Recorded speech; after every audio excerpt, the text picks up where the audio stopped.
Renowned designer Michael Kors, with shares of his now public company seeing a nice pop this week, fresh all-time high in today's session. We talked about business post-IPO, and he took me behind the scenes to a fitting for an exclusive sneak peek at his fall 2012 collection. Take a look.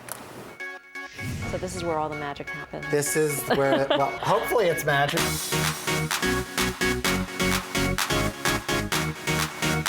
How's life changed since the IPO? I'm as busy as I was before, and quite honestly, it hasn't been a huge change. I've always kind of felt a kinship to my consumer. Do you feel like the pressures are different at all? Not only are you facing the critics, but you're facing shareholders this time.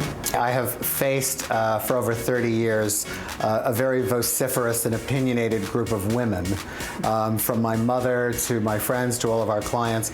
So I kind of have always thought about, I have to do what's right in my gut. It's interesting to see what people react to and how they respond.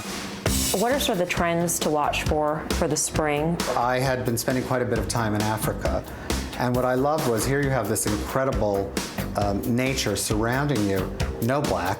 I wanted to take all of those natural colors and things that were artisanal and figure out how do people wear that when they go to work. This is lace, but it's gray flannel lace. Beautiful. So who says you can't work on Wall Street and wear a lace dress to work? You can wear this to work Absolutely. on Wall Street? Absolutely. Do these trends, do they at all reflect what's going on in the broader economy? I think that fashion reflects the mood of the moment. We're in uncertain times. You want something that feels cozy. And of course, I want to grab my blanket, but in this instance, it's cashmere. What's the one must-have thing for the spring? I think you want to have an accessory this season that's got some texture. A snake look.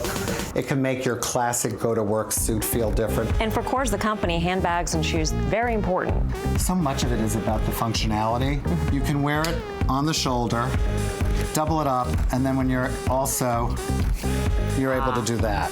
We're starting to play with sporty details on shoes, which I think allows you to wear it actually more ways. What's your favorite piece of this collection? If you had an unlimited budget, I'd say I'd buy a hand-painted python trench coat. But if you can't do that, I would definitely get maybe a faux snakeskin wallet, which you can probably do for around $95. Oh, that's reasonable. That's it's a way to get in on the trend. Yeah, exactly. All this talk about accessories because accessories are about 60% of Michael Kors' revenue. And Tim, I don't know if you have a snake look. I tell you what, when I'm going snakeskin, it's not going to be in a trench coat. It's probably going to be just in a belt. I know that's crazy, but really, no shoes?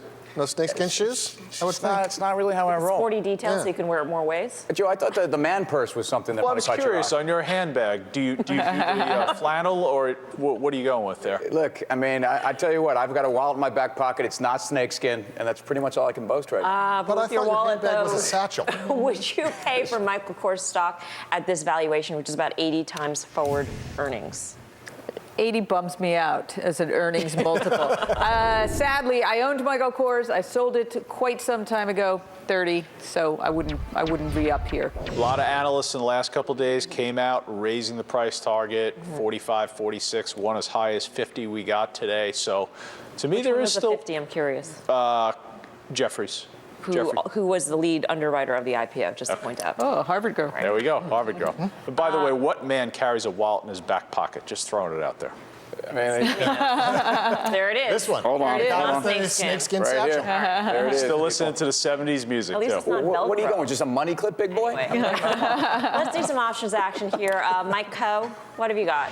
Yeah, I wanted to touch on this one yesterday. CVR Energy. I think if you happen to hold the stock here, with Icon sort of supporting the stock a little bit by suggesting that there might be some potential buyers, and valuation on the top end keeping it range bound, I think if you own the stock, you might look to sell some calls against it. I was looking at the June 30s. That overwrite will collect 7.5% or so on a standstill basis, over 20% annualized. And of course, you still have some upside if some buyer were mysteriously to emerge.